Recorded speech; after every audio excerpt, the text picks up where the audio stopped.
they should refrain from what they are doing day to day, and especially the exercises. So I think that you should not get into this trap, and you should engage in your day to day work and work more, and not to eat for two. So that is what that is a common misconception. Yes, misconception, that they think that they should eat for two. So you need certain things in extra, yes, but that is not really eating for two. Yes. But eat plenty of good food, I guess. And water. And water. Plenty of water. Said, plenty of water. Dr. Landroll, there is a, I wouldn't say myth, but there is so much of argument. It's very arguable to say that a natural birth is preferred over a cesarean operation. What do you really think about this, and what is your exact opinion on this? Because I know so many mothers tend to go for the Caesar operation because they're simply scared. What would you say to our audience right now to soothe their fears in going for natural birth?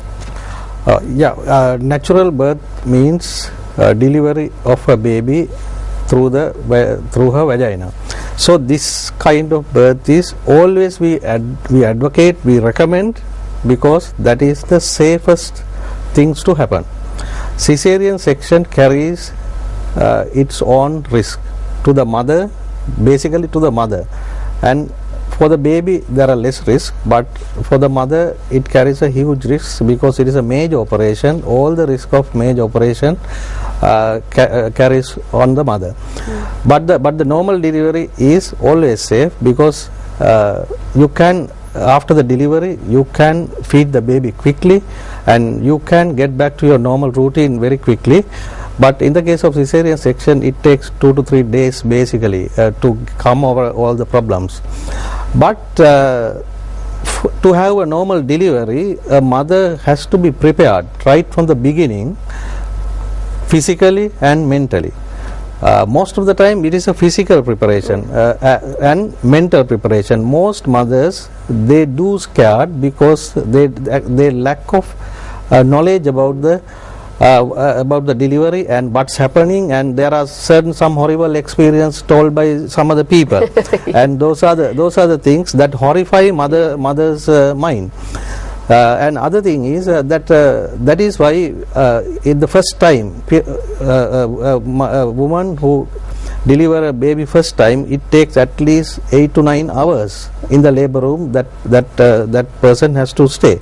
And there are a lot of pain killing methods now, and it is a absolutely pleasurable experience. It is not an experience that suffer. And we have to clearly actually we have to clearly tell to this audience about this. So I always recommend, and it is the opinion of the medical fraternity, is to have a normal vaginal delivery. That is much safer. But having said that, there are certain instances we can't go on that, and then we have to advocate a cesarean delivery for the benefit of the mother as well as the baby. Can you tell us what sort of instances are we talking about there?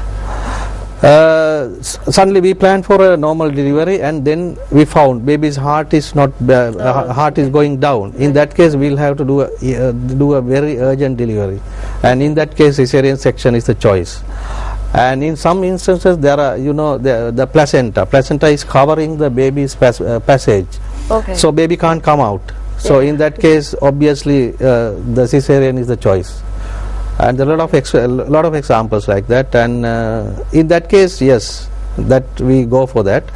But all the other instances, we do recommend normal delivery. Well, of course, we got a solid answer for that, and myself being absolutely clueless on this topic, got a few. Yeah, I mean, seriously, I mean, I've never ever thought that I get to sit with two great personalities who know exactly what they're talking about in the field of this topic. So it's time for us to take our first commercial break, but do not forget to join us on our Facebook fan page as well. It's www.facebook.com/Good Morning Sri Lanka. We'll be back.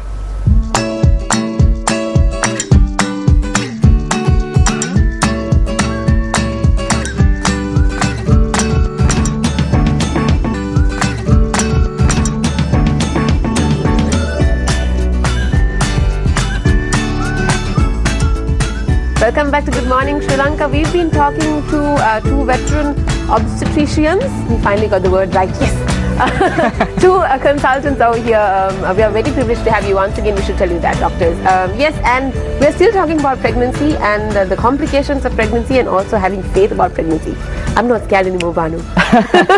Well, I'm scared. I don't know why, but I'm scared. Why are you scared? A little bit. For the ladies. Men are always scared to undergo a pregnancy. Really? Yeah, I think so. Okay. Okay. Well, They are experts.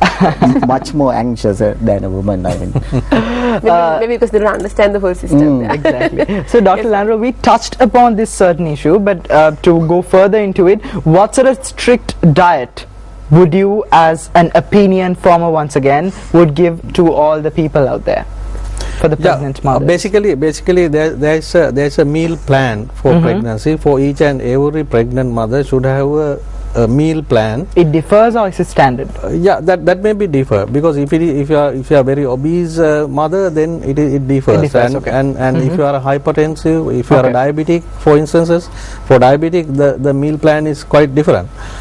But basically, if you are a healthy mother, then the meal plan, the basic of meal plan is it has to be in carbohydrate, rich in fat and rich in protein, and then other minerals and the water. But having said that, you need not to spend a lot of money on that, and there are a lot of things that you can get from your local market, right? And you need not to go for expensive foodstuffs, because there are a lot of green leaves and vegetables that are grown in this country and that are rich in what I mentioned earlier. And in addition to that, then the what we call red rice, and there are plenty of other varieties, and these are really good. And you have to have your diet plan according to the pregnancy goes on, right? For instance, in the first trimester, you can't have a lot of you can't eat much, Yeah, true. because you have a nausea, you have vomiting, and your appetite is no appetite is not there. So in that case, you can't enjoy your normal food in that case. So at that time you have to modify your diet, right? Because in the first 3 months, especially during this vomiting period, and what you eat today is you can't eat tomorrow, right? And when you see that, you will start vomiting, and that is the kind of feeling you are getting, right? So in that case, if you are regularly you are taking your bread or your rice or whatever for the breakfast, then you have to throw it away. Yeah. And there are a lot of food carvings, and there are a lot of things happening, and then you have to get those things. But we, as doctors, we recommend not to take any artificial foodstuffs and stick to the nature, and not to eat raw foods, because these raw foods contain a lot of bacteria, especially during the first 3 months. If you eat these things, what is going to happen is these bacteria can go into the system, and that can cause some structural problems in the babies. Okay. Right? So we always recommend the food stuff that has to be cooked properly, not to have raw foods. Okay, but basically you can go for the cravings. That's what I got out of it. All right, another important question that I really, I'm sure there are a lot of ladies out there are pretty worried about this. How do pregnant women properly deal with morning sickness? well, for this, there's a psychological component as well. We being a hot country, we tend to sweat. Even sometimes the smell of sweat being sticky, that may bring out the vomiting. So the first advice that we give is to be clean. Be clean. Yes, have a bath early morning. Don't wait till the midday, and have a fresh set of clothes. Okay. And again in the afternoon, have a wash and change the clothes. And again, as Dr. Lanarol said, cooking itself may bring out a bout of vomiting, because you don't feel that smell may not be very appealing appetizing. to you, Yes. And then we ask them to, that this is a good time, ask your mother-in-law to cook something for you and be her guest. And and the only thing that I want to tell is the morning sickness sometimes may be the beginning of a really a problem, because the like diseases like hepatitis, that may be the first thing that you get when you are having a problem, the vomiting. Okay. So rather than if you can't really cope up with it, then you should see a doctor. Otherwise, simple measures: eat whatever you can, drink if you can, try to have a if you can't tolerate one thing today, have a test or try something else tomorrow. So it is a little bit of a difficult time, but we don't really recommend them to have any medications unless if it is really picking on you. Okay. Well, this is another question that is quite relevant to what we were talking about. So many pregnant mothers you see in the public transport systems, you see they're getting pumped up and getting squashed in public transport, especially in the buses when you go in the evenings and the mornings. trishaws. Exactly. And especially in the buses, and you feel really, really bad. And there are seats specifically designed for them. But do you kind of recommend pregnant mothers to use public transport or travel by any means? How do you see that? The thing is that whether they have any other option, but the only thing is that when you're with that big tummy, you tend to go off balance. Rather than that, traveling in the transport or by bus or trishaws, or that won't really harm you or the baby, but you have to be comfortable with your dress, the shoes. We recommend them to wear flat shoes, and we try to be comfortable rather than, I mean, if they have to travel, they have to travel. But always there's a provision that if they want to come to a place where to nearby to their home or something, that always we try to help them. But that is not really a necessity. Okay.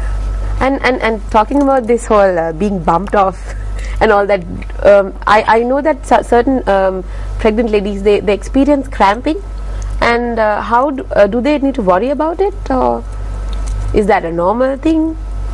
No, cramping you will get with it is a part and parcel of pregnancy, normal pregnancy. It doesn't depend on whether you're moving around or anything like that? No, no relation on that. But the thing is this, all this cramping can be avoided if you are doing your regular exercises, because if your muscle tone is it is lax, then you are supposed to get these cramps too frequently.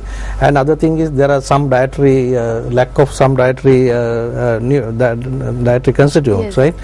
And these things can come up with that kind of cramps. But my advice is, at the beginning I said, on your consultation with the doctor, then you can start some sort of exercise routine, and by doing that you can increase your body tone. Once your body tone is increased, then these cramps you can keep it in a minimal level. Okay. All right, on that note, we do have some pictures as well, and while we show those, we can discuss, Doctor, what you were saying. To elaborate a little bit on what Dr. Landrol said, that that we have especially the two principal salts, that is, one is potassium and the sodium. So the cramping may be the first sign of that you are losing a little bit of salt. So we advise them to have a lime juice with little bit of salt. Which will help you. That's an important part, because the blood volume is going out, increasing, there is dilution. So you basically, there's a little bit of depletion of salts with this dilution. So good to have a lime juice or a fruit juice with little bit of salt. Okay, we learned that as well now. Yes. All right, we do have some images, as I said before, coming up, and right about now we could see those. Doctor talking about those, which will be played in a while.